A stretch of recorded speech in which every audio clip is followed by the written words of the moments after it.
welcome to Matic AI's Customer Success Summit.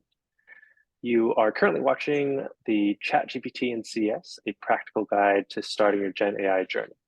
I'm excited to introduce our speaker. As I introduce him, I will have him answer our icebreaker question, which is, what would you use AI to automate in your life outside of work? So Mickey Powell, co-founder and head of go-to-market at UpdateAI. I'll kick it over to you. Thanks, Pascal.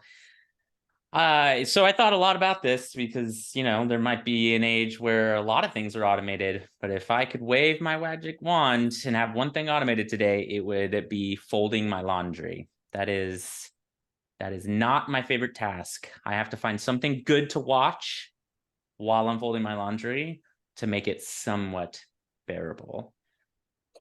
Always good to be multitasking. Always good to be multitasking. Distract myself. Exactly. Great. Well, before we start the session, just a reminder for all the participants, please add any questions you have to the Q&A section, which can be found in the Zoom controls, and we'll save the last 10 to 15 minutes to answer those questions. And with that, Mickey, go ahead and take it away. Awesome. Thanks so much, Pascal. And thank you, everybody, for being here. I'm super excited because I am just a big fan of ChatGPT and generative AI, and getting started with it is definitely a fun journey. And for those that are on that journey, I want you to know that by the end, I'm hoping you're going to be super inspired to go faster along that route.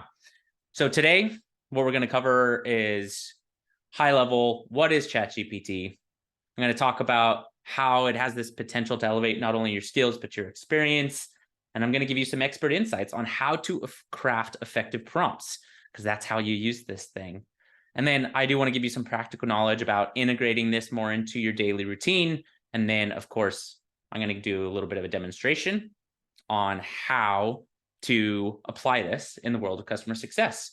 And the reason I care about customer success is that's where I've spent the last 10 years of my career. I've been a customer success manager, leader, CS operations, and now I'm at UpdateAI, and we build tools for customer success managers. And for those that would like to connect, I'm all over LinkedIn, happy to. But we're actually going to start today with a little bit of an exercise. So I actually am going to have all of you help me come up and brainstorm with some problems. And actually, Pascal, I see that I need to get them this link. So I'm going to send it to you. If you could give it to all the folks that are here. But what I want you all to do when Pascal gives you this link is I want you to come into this document, and I want you just anywhere in here, add problems that you face in customer success. Any problem you can think of, just grab a cell, add a problem, and I'm going to give you roughly 60 seconds to do this. So starting now, just anything you come across, like too many meetings or not enough time or bad handoff info. Anything you can think of, just throw it in a cell anywhere. We have about 35 more seconds.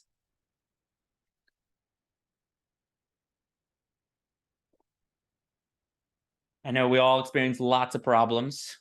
Don't be shy.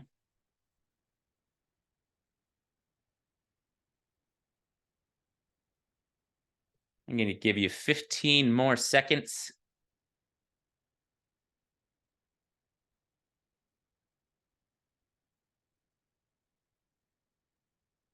All right, 5, 4, 3, 2, 1. All right. So in 60 seconds, you came up with 39 problems that we face in customer success. Not bad. Good job. So now I'm actually going to have ChatGPT generate as many problems as it can in 60 seconds. So I'm going to tell it, and then let me zoom in for you here.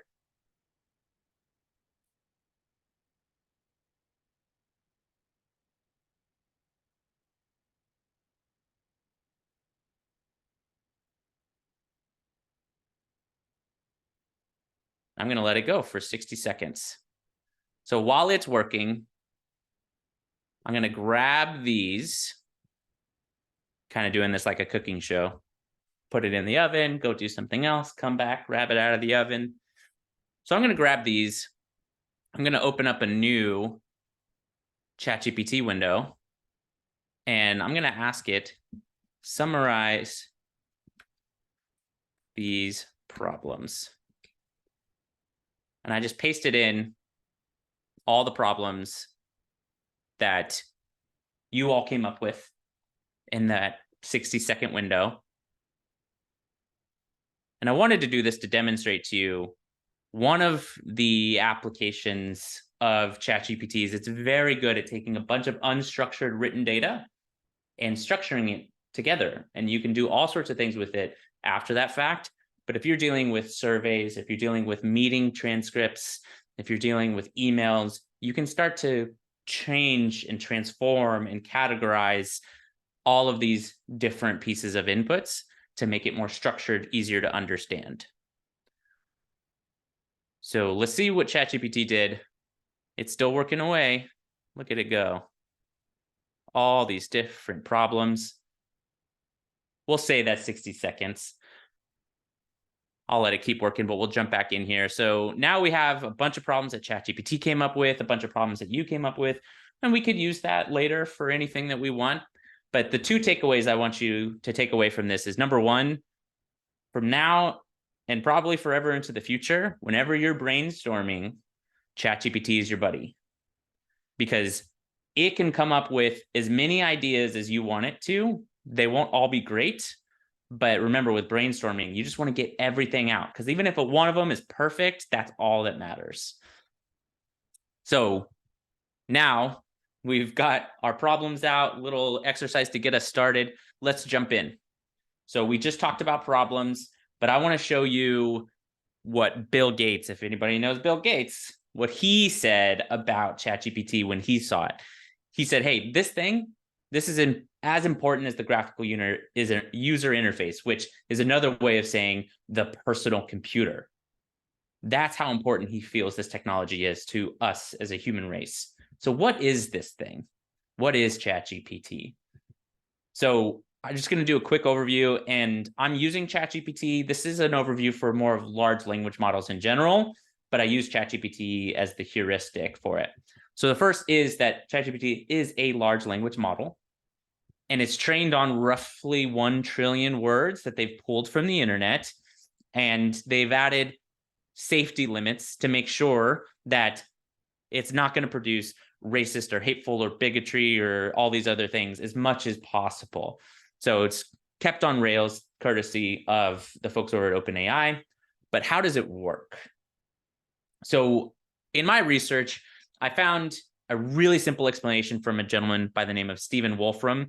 He's a computer scientist, mathematician, and he said, it's just adding one word at a time.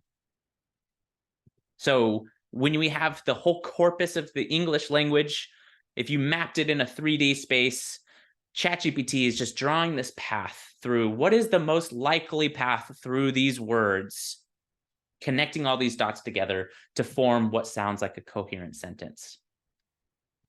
Here's an example, something that we're all kind of used to, the whole adding one word at a time things, because humans, we actually do this. So this sentence, I like peanut butter, and you likely finish the sentence for me in your mind, jelly. So this is what ChatGPT does. It's actually just a very fancy version of this. There's a lot more under the hood, but this is a really, really good way of thinking about it. But it has a bunch of key features. It has way more than just the ability to guess what the next word is. The first is that it has a natural language understanding. You don't have to be super specific and precise with it. You can talk to it the way you would talk to another person. The second is it has memory. Now, every single time you talk to it, the memory is confined to that session, but it remembers what you're saying throughout that session. And that is really, really critical, so that if it doesn't forget as you go along, and I'll delve into that a bit more in a second. And then lastly, but certainly not least, what it generates sounds very human-like, even though it's not human. So we're used to like Siri and Alexa and things like that. this is a very different approach. So memory, I just mentioned it, but I want to delve in a little bit more. This is what I think makes ChatGPT really shine, and how this is different than what we've experienced before. So the memory is contained to that one session that you're working with it, but how it works is it only remembers about 3,000 words backwards in the conversation. So as you're having a conversation with ChatGPT, whatever's at the top, once it hits that roughly 3,000 word limit, it's going to start forgetting.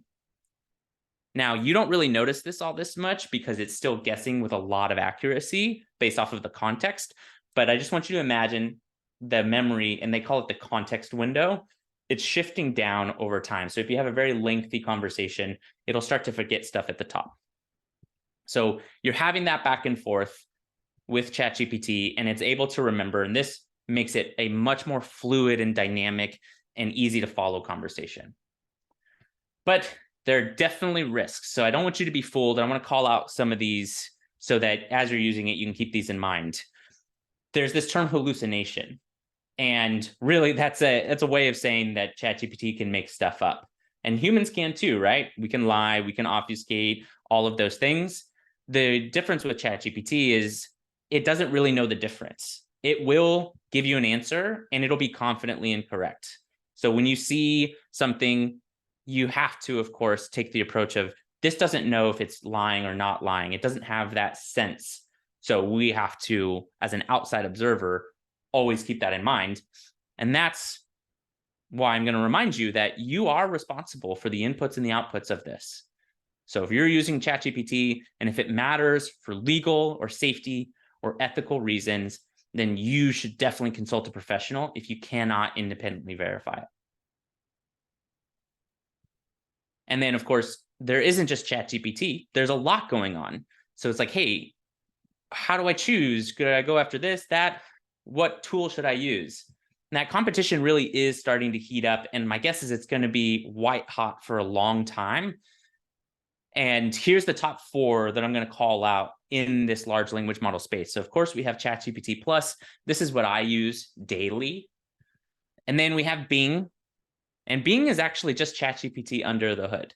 They use ChatGPT in Bing. And then there's Google Bard. It's not as good right now, but I would not count Google out for the future. And then there's a company called Anthropic. They have a model called Claude. And this is a bunch of ex-OpenAI employees. And it's gaining a lot of ground. It's definitely good.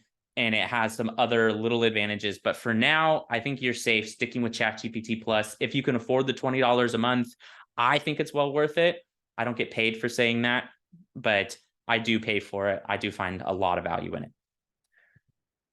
But I know that we all have jobs and lives and things, and we have to ask, okay, but like, what's in this for me?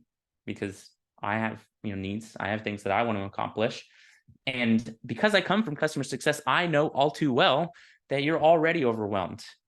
You've got so much on your plate between putting out fires and taking on new accounts and writing emails and creating documents, and the list just goes on forever. And with all of this overwhelm, there wasn't really any sort of help in sight. And then ChatGPT shows up, and now it's like, oh my gosh, this thing is going to be massive. And there was actually a study done by OpenAI in conjunction with the University of Pennsylvania. And they estimate that with our current technology of ChatGPT, we can get 15% productivity improvements across the board. So we could all be 15% more productive today by using these tools. And as those tools evolve, and they start to get baked into the softwares that we use daily, they think there's going to be 47, 56, or even more productivity improvement. So when I think about what more can I do with my day, how can I be more efficient, how can I get more done, and somebody saying that I could do 50% more, that is massive. Because what makes a great CSM is that you do a lot of things. You wear many hats. You're problem solving, you're teaching others, you're building processes, and so much more.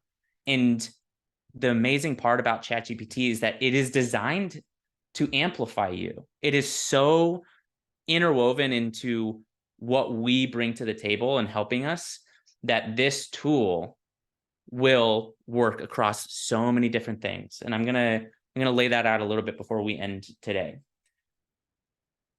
So taking on a new task. So let's say you're having to do something you haven't done before. And this is one of the reasons why I'm so bought into this as a technology of the future.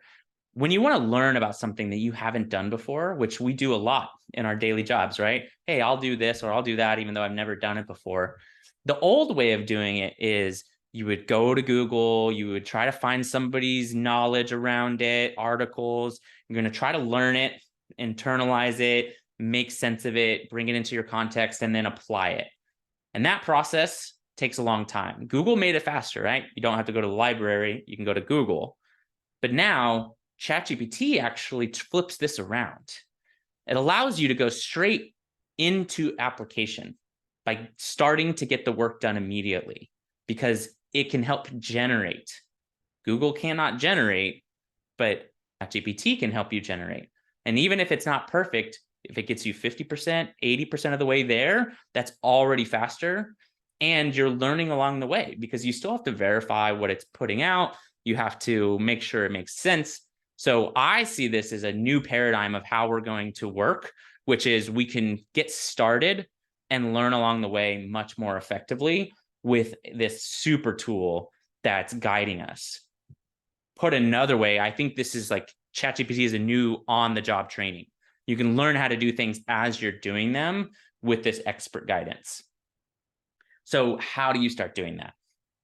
How do you actually start tackling all these different things that you have to tackle and get them done faster with ChatGPT? So it all starts with a prompt. So that's all. Prompt is just, that's what it's called when you put something into ChatGPT. And the tricky thing about prompts is that they're part science and they're part art. And I'm going to do my best to lay out what we in the community know so far about how to create expert prompts. And the importance of them is that what you get out of ChatGPT is in large part tied to what you put in. So bad prompts, they're going to be really generic. And this is one of the things people point to and say, it's boring. What comes out of ChatGPT is boring. You're right. If you put in a boring prompt, you're going to get a boring answer. But good prompts, not only are they creative and helpful, but they also inspire your next prompt. Just like when you're having a really amazing conversation with somebody and you just want to keep going and the conversation flows really naturally. That's what I experience when I'm having a great conversation with ChatGPT. So just in your mind really quick, take a guess, left or right, which is a good prompt, which is a bad prompt.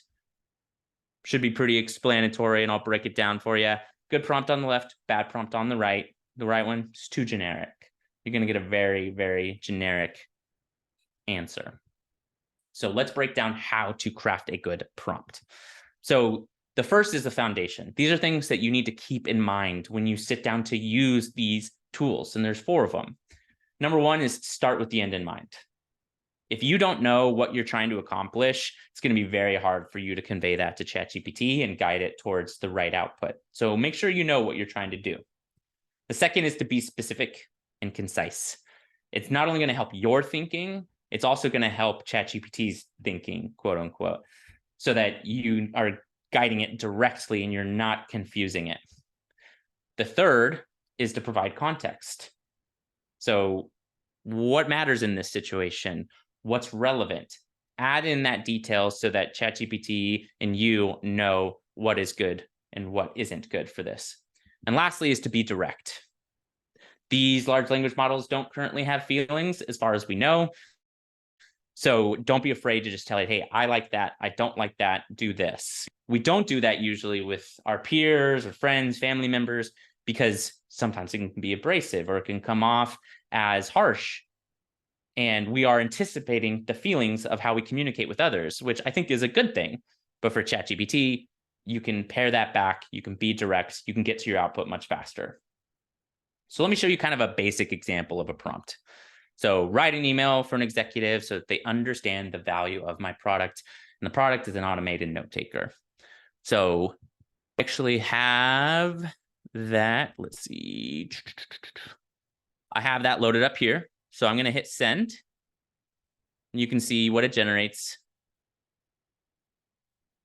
I don't know about you, but if I sent this email to an executive, I can pretty much guarantee they're not going to read it.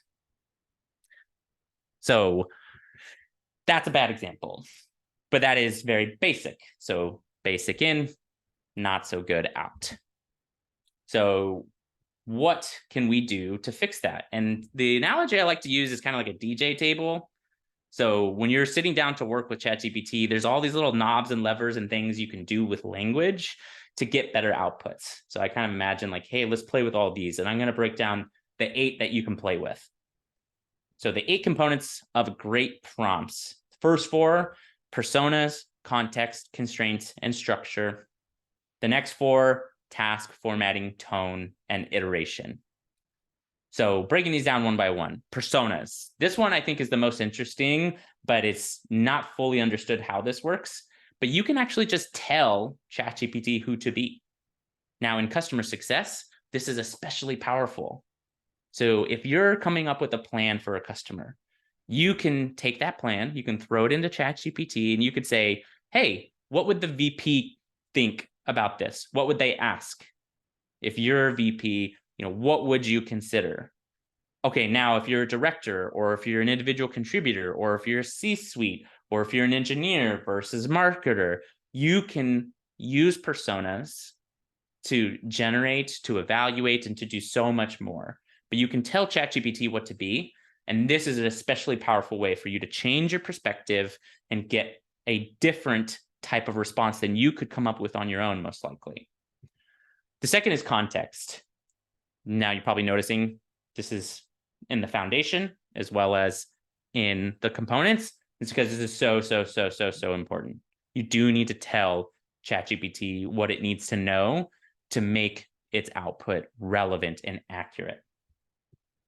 The third is constraints. So don't just tell ChatGPT what to do, also tell it what not to do.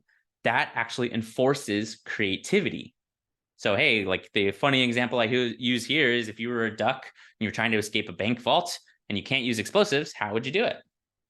So ChatGPT, if you tell it what not to do, it will figure out how to accomplish your task without doing the things that you have removed from the options. And by definition, that means it's more creative. And then, of course, there's structure. This is all about frameworks and templates and common ways of doing something. An example that we're all really used to is success plans. That is a framework that we use to make sure that we have, what are the measures of success? What are we working on? Who cares about it? What is it going to do for the business? You can tell ChatGPT to operate within a structure. So if you were going to build a success plan, not only could ChatGPT help you build it, it could actually evaluate it. So you could say, hey, this is how we do success plans. Here's what good looks like. How does mine look compared to that? Tell me what is missing, what I could work on. And it will know, because you told it, that that's the structure you're looking for. These are everywhere, by the way, like budgets, to-do lists. We use frameworks everywhere in our lives. So leverage those common approaches and you're going to get better outputs. Then, of course, there's the task. Really simply, like, what is it doing? Like, what are you actually asking it to do? Just spell it out. Pro tip, I usually put the task at the end of my prompt so that it has like one last reminder of like, this is what I'm expecting. And then there's tone, like how we say, what we say, that matters. What adjectives? That can change the output. If you're speaking to an executive, maybe you need to be more direct and professional. If you're speaking to a friend, you're more friendly and personable and light. Those are all adjustments you can give to ChatGPT to be more appropriate for the situation. And then there's formatting. Really simply, good formatting can help make it easy to digest, to follow. So you can do things like, hey, I want this in a table, or I want it in bullet points, or I want it in Markdown, or I want headings. You can even ask it for emojis. I use it a lot to actually say, hey, I'm writing this. what's some emojis or visuals that will go along with this? So leverage it for better formatting, make the output even easier for you. And then last, but certainly not least, is iterations. My average conversation with ChatGPT is between 5 and 7 messages long, so back and forth. And that's because I'm guiding it to what I want. So you should anticipate that you should be testing. I want this, I'm telling it this, it's giving me that, and then refining until you get to that output. And you can even ask it to evaluate that conversation, give you a prompt. So at the end of a conversation, you can say, hey, all right, how did we get here? And how could I do this faster next time? What would be a good prompt that covers these different areas? And I think about this whole iteration thing kind of like curling. So the first prompt is when you throw it, but then you're like brushing it along the way to get it where you want it to go. But it's really fast. So it's totally worth the time and the effort. So when you put it all together, it's going to look something like this. So we have all these different aspects. This example, I talk about, hey, you're a strategic CSM at Salesforce, and you're building this product optimization strategy. This is going to yield such a better result than what I showed you earlier with the basic example. And let me find it. Here we go. So I have it loaded up, ready to go. I'm going to hit generate. So again, I give it some constraints. I don't want them to upsell on this product optimization strategy. I want it to be a proactive plan. I want to use the pyramid principle, which is from Barbara Minto. She was at McKinsey. It's just a way of kind of conveying, like, this is the executive summary. This is the problem. Here's the solutions. Here's the evidence, to make it really nice, clean formatting and very logically reasoned. So now it gives us this output. So, hey, here's the situation. Here's the complication. Here's the question we want to answer. Here's what we believe the answer is. And then here's the breakdown of the plan. What are we going to do? We're going to do a pre-product feature audit. We're going to do some engagement analysis. We're going to gather feedback, educate and train users with personalized plans, resource sharing, and ongoing support. And then we're going to monitor, measure, and refine. So we need to define the KPIs, track them over time, make sure we're getting feedback loops for that qualitative feedback, and being able to bring that into our process to further refine this. And then, of course, regular reviews, and then our conclusion. So back to this, go from a basic example that is not the right fit, the right tone, not the right approach, to a little bit of extra effort to get something that's much closer to done. Yes, you'll tweak that, you'll add some things, but the amount of time it takes to do that goes from an hour, 2 hours, down to 10 minutes. So we just went over a demo, how to put this all together, the 8 components. You are going to get a copy of or if you haven't already, the ebook that I wrote on this. There's more details in there as well. And I do want to kind of give you a warning, is that you don't need to over optimize on prompts. Remember, ChatGPT is really fast. So take your first best shot. If you don't like the output, or if it's close and you want to guide it, then just keep going with the conversation. And don't worry, you're going to be a pro in no time. I only started playing with ChatGPT in January. So you're going to be there before you know it, and probably surpassing me. So now, how do we start to integrate this into our day-to-day? Because it can do so many things. In the future, I do believe that it's going to kind of be integrated everywhere, and it's going to always be helping us, always be anticipating and assisting us with different types of tasks. But for now, you do have to sit down and use it and kind of know what to do with it. And I'm going to give you an example, and this is going to be a lot. So I know, take this all in. I want you to imagine that I'm trying to build a webinar on communications tactics. I know a little bit about this from my career and having taught stuff like this before, but there's just so many different things that have to be done. This is a big project, hours and hours and hours to get this done. And if I were to use ChatGPT across all these different things, I would ask it a bunch of different things to help me. So I would want it to summarize some books, some like expert material. I would want it to combine maybe my notes, what I've already written down about what I know with that material. And then I would ask it to find common themes and patterns. Okay, where is the content all starting to join together to make, the most expert advice in one place? And then, of course, I want customer success related examples and stories. So I would have ChatGPT help me generate those so I can take this content and put it in the context of customer success. And then we need learning objectives. What are people going to get out of this webinar? It's very good at writing learning objectives, and it'll help me speed up that process so much. And then, of course, things like creating an outline, asking it, am I missing something? Is this easy? Hey, what might I need to add to this to make it good? And then we need a quiz. We need exercises, things to go along with it. And then we need to create slides with an agenda and content and a recap. And we need visuals for all of those. So there is a lot of information on this slide. The takeaway I want you to take from this is these are all independent things that ChatGPT can do. It's also things it can do in one session. And it can save you time across all of these. So if you see this like orange and blue, this is to try to show you that like, hey, before ChatGPT, it would roughly take me this much time per task. And after ChatGPT, using it as a tool, it reduces that. And it's reducing it by a huge margin. So it's not finishing everything for me. I still have to add my human intelligence, but it is speeding up so much of this process. And I want to kind of show you what happens when we put this essentially big prompt, because I'm asking it to do a lot of different things.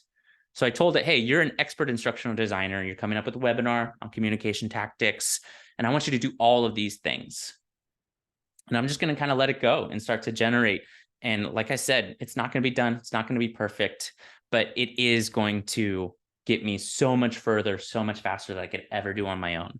And you could do this for your customers. You could take your own content. So let's say you have a customer that really cares about something in particular. You could go grab some of your support articles and you can put it together for them in a customized way, asking ChatGPT to help you. So let's see how it did. Summarizing and cite 5 books: Influence, Never Split the Difference, How to Win Friends, Crucial Conversations, Effortless Experience. I've read 3 of these. I haven't read 4 and 5, but Never Split the Difference is probably my favorite book on communication. So for anybody that hasn't read it, I highly recommend it. I've actually read it twice. Common Themes and Patterns: Understanding Human Behavior, Effective Communication, Building Relationships, Ethical Persuasion, and Reducing Effort and Friction. I think this is interesting because this is a lot of what customer success has to be good at. I know you folks probably are. Some examples and stories. These are great. An anecdote about CSM who used negotiation techniques from Never Split the Difference. So it gives me like an example of what I would generate, and I would actually ask it to go further on this. Like, give me more specifics. What's the scenario? Who, what, when, why, where? Here's the learning objectives. This is what the folks are going to take away from the webinar. And then we've got our outline. This is high level. I would ask it to go deeper on all of these, but this is a great starting point. Again, this would take me 10 minutes on my own, maybe 30 or an hour, and it does it for me in seconds. And then, hey, we got some assessments, ease of understanding, case studies. Oh, it actually said, hey, we're missing some things. Probably need case studies, interactive components, and a feedback mechanism. Great. Thank you for calling that out. Here's some quiz questions, exercise, and then our slide outline with suggested visuals. You can see it actually kind of skipped over here because it's like, sometimes ChatGPT likes to kind of be almost lazy. It's like, hey, are you sure you want me to generate all of that? Again, I know this is a lot I'm throwing you all at once. The takeaway I want you to get out of this is a very broad tool. You have a very broad job in what you do in customer success. This can help you in so many different ways. You just got to start playing with it. You've got to learn the underlying prompting, and from there, the sky's the limit. So We just went over that demo. It saves you a ton of time. So maybe 6 hours down to less than 2 to get this ready, maybe even more. And building that ChatGPT habit, that's the name of the game here. And the really simple ways to get started. If it's something important or annoying, you should try ChatGPT. Or if it's going to take you longer than 5 minutes to work on it, you should try ChatGPT. And then perfect is the enemy of good. Just get started. ChatGPT is so fast. I procrastinate like crazy. If I'm procrastinating, I use ChatGPT to just get me started.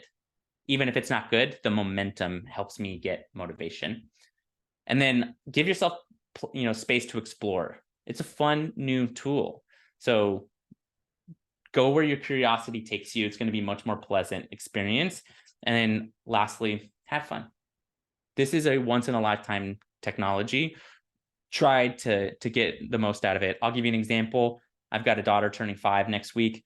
We like to write stories together using ChatGPT. She really loves it because she gets to participate in the creation of the stories. All right. I know that was a lot. Thank you all for hanging in there.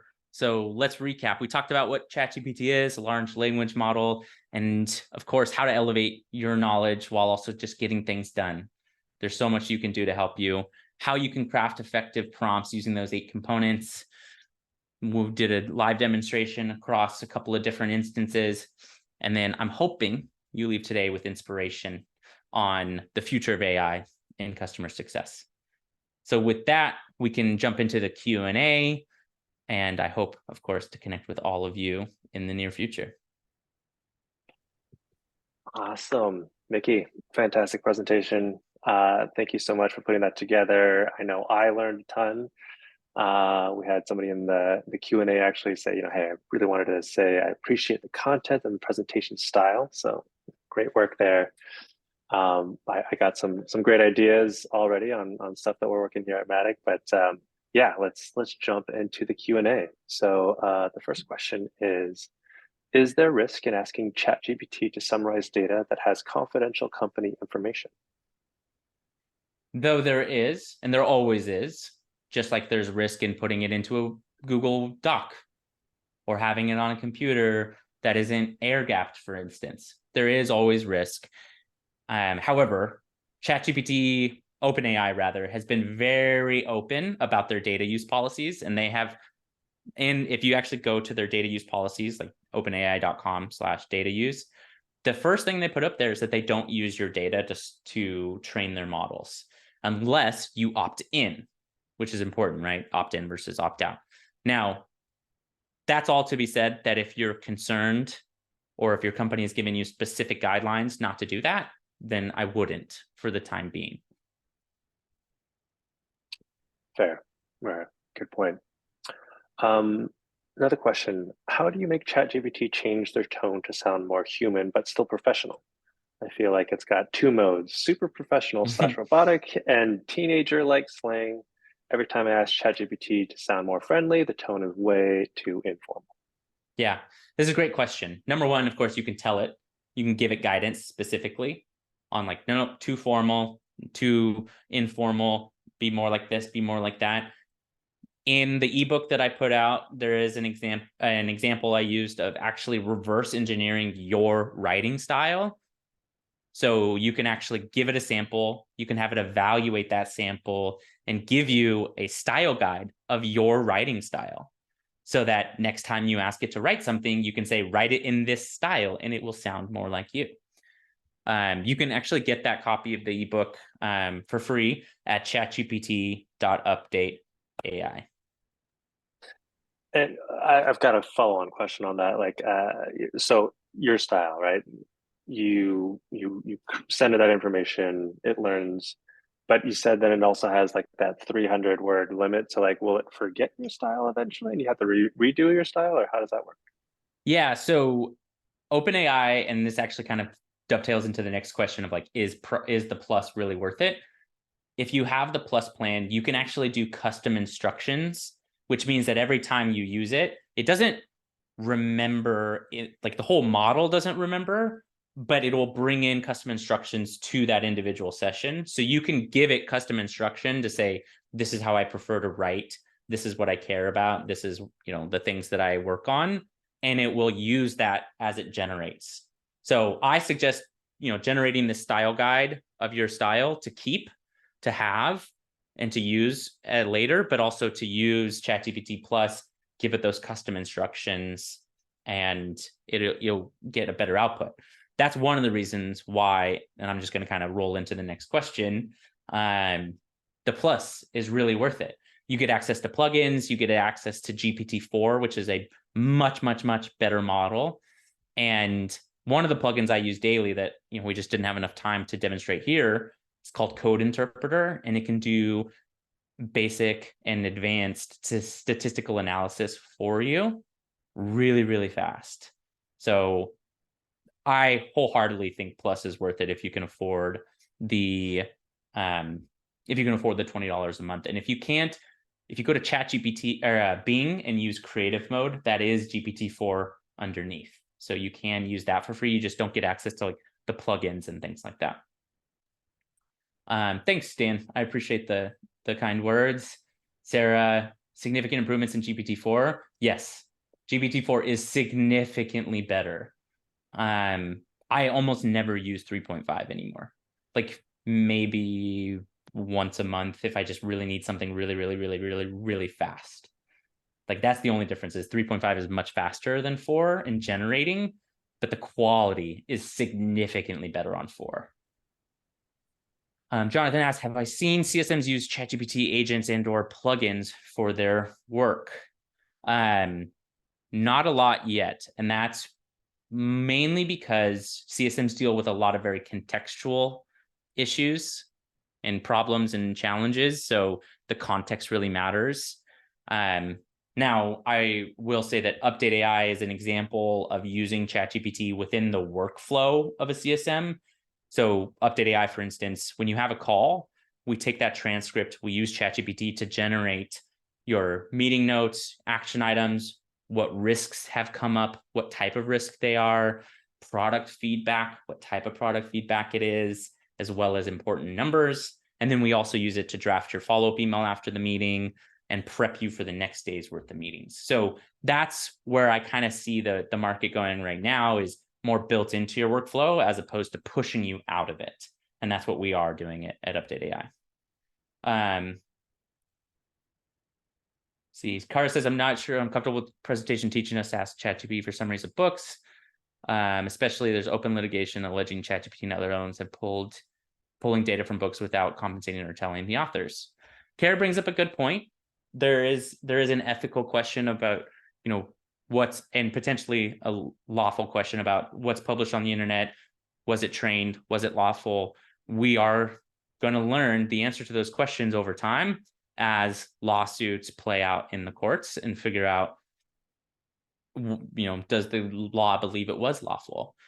So I have my own opinions, but I think we have to wait and see how that plays out.